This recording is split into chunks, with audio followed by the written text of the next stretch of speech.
Hey everybody, how are you doing today? It's a rainy, dreary day here, and I'm still kind of dizzy. Went to the doctor yesterday and left the doctor, started home, and got so dizzy that I had to pull over on the side of the road and called one of my neighbors, and they weren't home, and finally called a friend of mine, and she came down and got me and drove me home. And I came straight home, went to bed, stayed in the bed all night. It's just rough. But I went and bought this asparagus the other day. I did put it in a glass of water. If you don't know how to save your asparagus till you get ready to use it, you cut the ends of it off down here about that much. Get you a glass of water and put the ends of it about 1 inch down in the water and set it in your refrigerator. And that will help it last a lot longer. I've got so aggravated going to Walmart here lately that I've seen fresh asparagus sitting in trays with absolutely no water in them. Well, your asparagus just dries out. It's not fit to buy. I mean, you're just wasting your money if you buy it because it'll be so tough you can't eat it. But anyway, we're going to make some spicy asparagus. And when I said spicy asparagus, I did not mean hot. I'm just going to put some garlic in it, some garlic pepper. If you don't have this garlic pepper, you can use garlic powder. Just use about about a half teaspoon, maybe just a little bit more, depending on how much garlic you like in it. But I'm not going to be putting in too much because I'm using a roasted Alfredo sauce with it. So it's roasted garlic. And you're going to need some Parmesan cheese, just like you would sprinkle on top of spaghetti.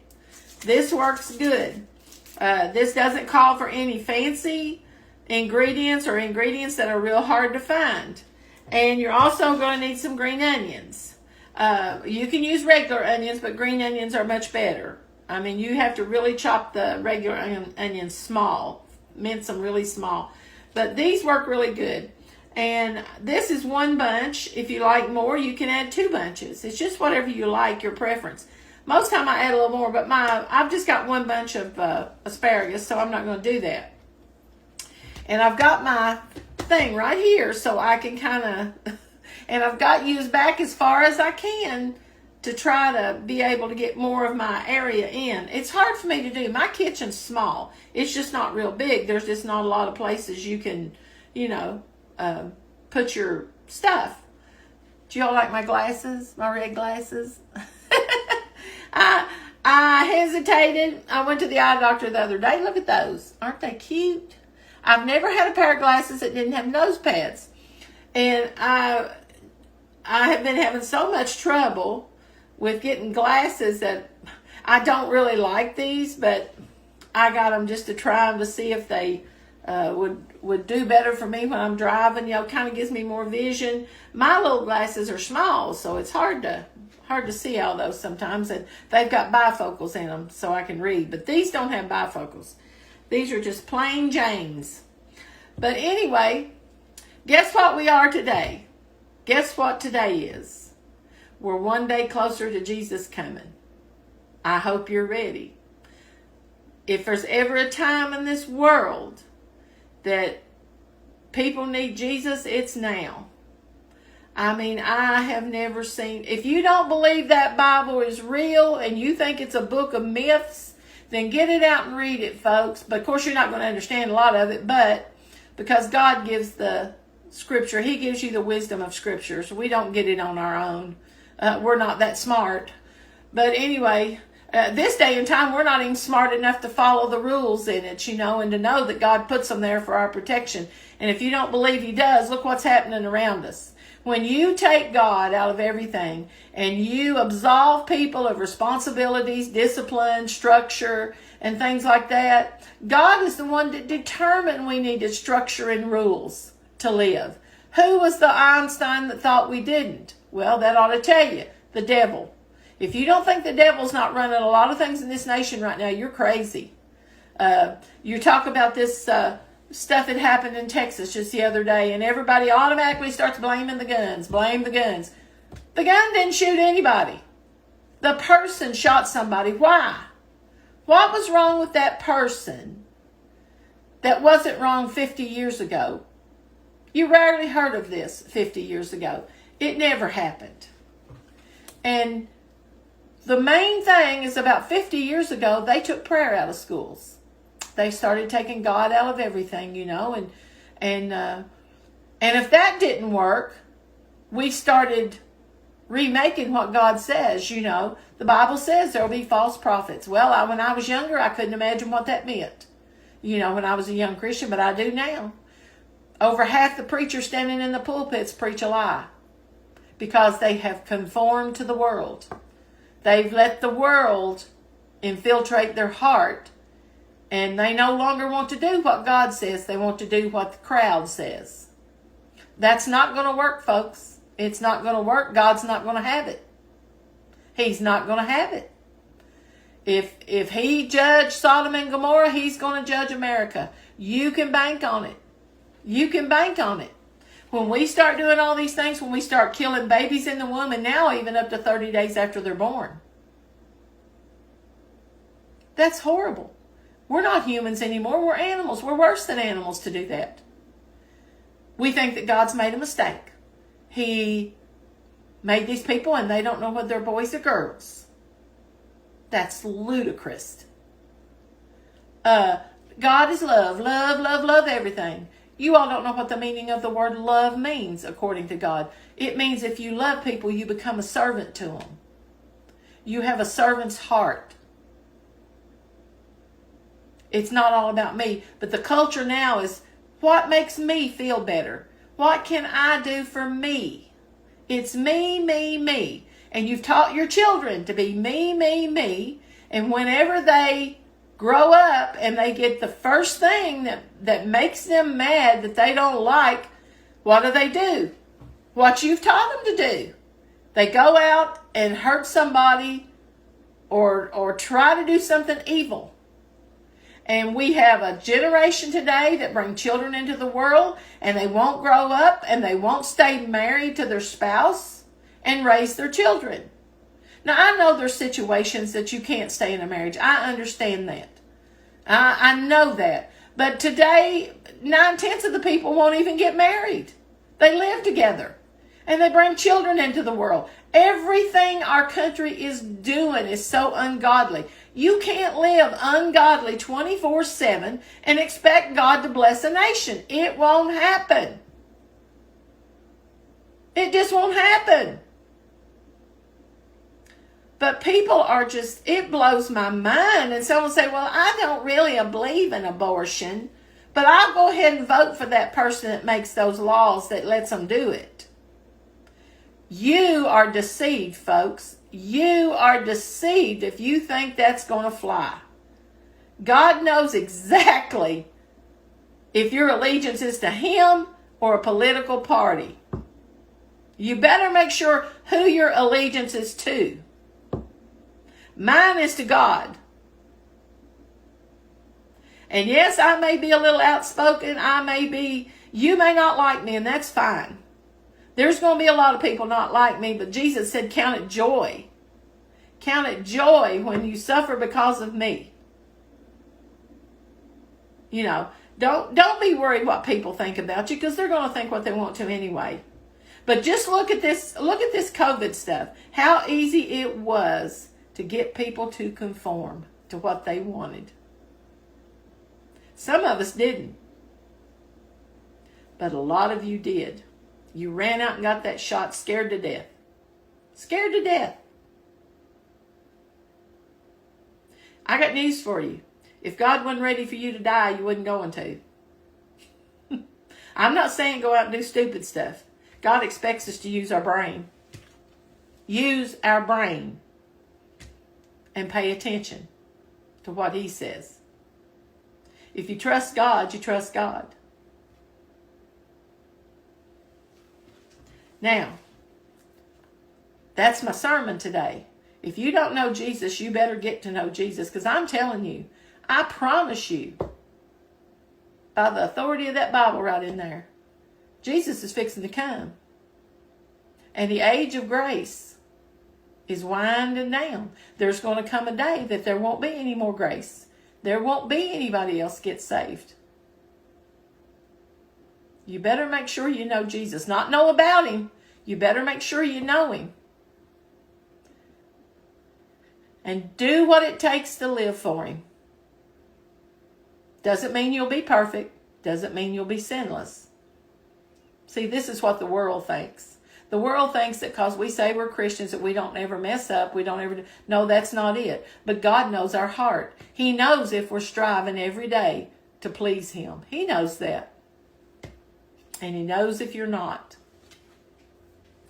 So now, first thing we're going to do is we're going to cut up these green onions here. And I don't cut them in real big pieces. I just kind of cut them about like that. And I cut these up, put them in a little bowl, and set them aside for a few minutes till I get my asparagus cut up. And if I don't have green onions all over the kitchen floor, I'll be all right. Sometimes I make a mess. I'm trying to hold my head still so I don't get too dizzy here, in case you all haven't noticed. I do like to put some of the blades, the green part in. I don't know if you all know that's what blades are called, but that's what they are. There was a lady from England informed me this morning that the only thing us American cooks need to do is we need to transpose everything for their English so they know how to do it. And I informed her, if I watch somebody from Britain cook something and I don't know what they're talking about, I go on Google and I find it. I don't ask somebody else to translate everything for me. I mean, golly, guys. Think about what you're saying. Look how... that's what I mean by people being so selfish. It's, you do everything for me. Do everything for me. No, I'm doing enough. You do some things yourself. Sorry about that, guys. If that bothers you, that's tough. It's the only thing I know to tell you. I wouldn't dare ask somebody to do that. Somebody's good enough to stand up and do this. I sure wouldn't ask them to say, hey, can you do this for me? Because I'm too lazy to do it. Okay, now, take your asparagus out of your water. And you always want to make sure and check your asparagus. If it's yellow down on the ends, any at all, you want to cut that off because chances are that's too fibrous. Most of the time, though, you can cut off just like this. I cut it off the other day. But I still will cut just a little bit, not a lot. And I will wash my asparagus. I just hold it like this and run it under the water real good and make sure there's nothing on it. I'll be right back.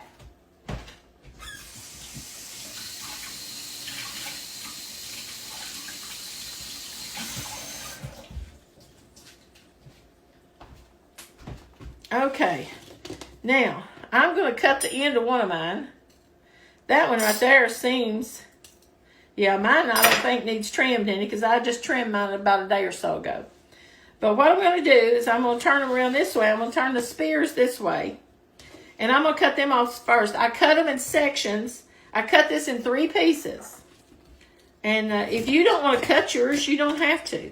I just like mine cut. Now, right like that. That's the way I cut it. Now, I'm going to put this in a skillet with just a little bit of water.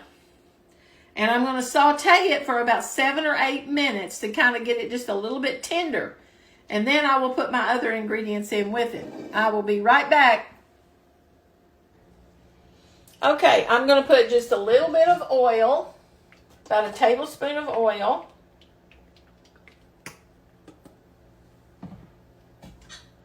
And about a cup, well, not, I don't know, maybe about a cup of water. What I usually do is just like this. I put my asparagus in. And then I kind of situate it around in the pan to where I can see how much water I need. And I put my water in there. Need just a little bit more. It's probably about a cup of water. Now, I'm going to get this to boiling. I'm going to put just a little bit of salt on it. Not much. Just a few little sprinkles. And I'm going to put some butter in it in just a second when it starts boiling. When this starts boiling, I'll be right back. While it's starting to boil, I'm going to put just a little bit of my garlic pepper on it. So if you don't have garlic pepper, just put about a half a teaspoon of garlic and a little bit of pepper. And that'll work fine. And it's still coming up to a boil. We'll be right back. Okay. It's, as you can see, and if you can hear that, I don't know if you can or not, but it's getting up, get ready, close to boil. And once it starts boiling pretty good, I'll turn the heat down to about, low heat, and I'll put my lid on it. You can see the steam coming off of it. It's already getting hot. And I'm going to let this cook just until it's starting to get tender. Take a fork when you can kind of push it into it kind of easy. Not real easy, but you don't want it mushy. But you just want it tender. About 7 minutes usually is about long enough if it's small stalks, thin stalks. But I'm going to put my lid on it now, and I'm going to let it kind of slow down just a little bit. And we will be back when it's ready to put the other ingredients in. Okay, it took about 7 minutes for it to get tender. So now I'm going to drain this water off. Let me go over here to my sink and drain this off real quick.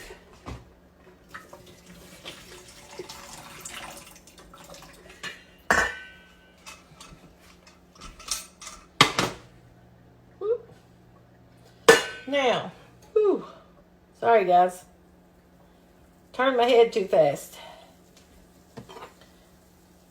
We're going to put about a tablespoon and a half of butter in it.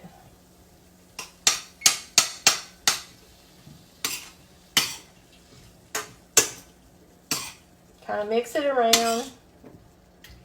And now you're going to take your Alfredo sauce. You can buy plain Alfredo sauce.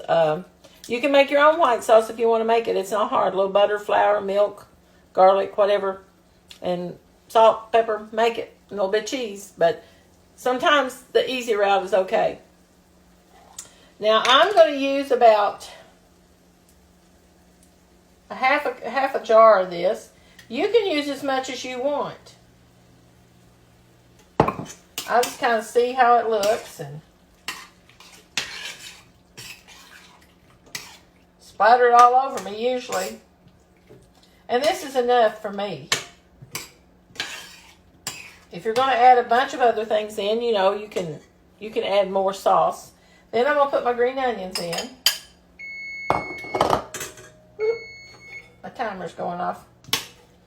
Put my green onions in. Get it stirred up.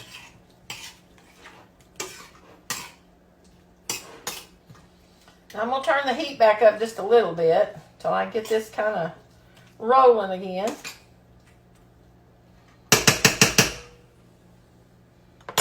And I'm going to take some of the grated Parmesan cheese and Romano. I've got Romano and Parmesan. Oops. And I just shake in some. I probably put about 2 or 3 tablespoons. But you can put in whatever you like. If you like more, put in more. Kind of stir this around.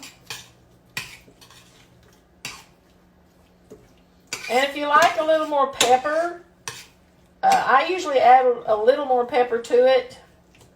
But now I'm going to shake it down a little bit. Put my lid back on my Alfredo sauce. Now when this starts bubbling like it is right now, I'm going to turn that heat down just almost as low as I can get it.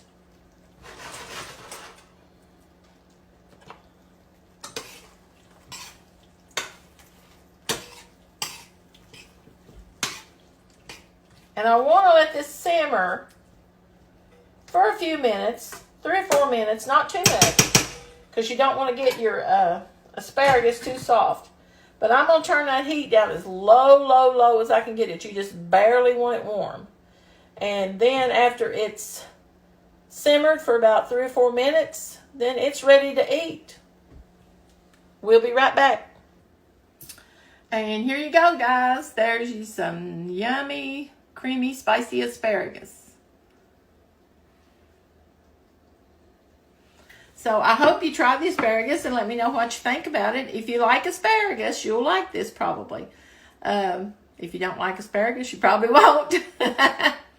But somebody asked me the other day, was there anything else you could use in place of this? You could probably pre-bake some potatoes in the microwave and cut them in cubes and put them in there, or broccoli, probably Brussels sprouts. There's different things probably you could use to substitute something in place of asparagus. But anyway, try you some asparagus. It's good. And it's also good for your body. It cleans your kidneys and your bladder. Talk to y'all later. Do something good for somebody else today. Bye.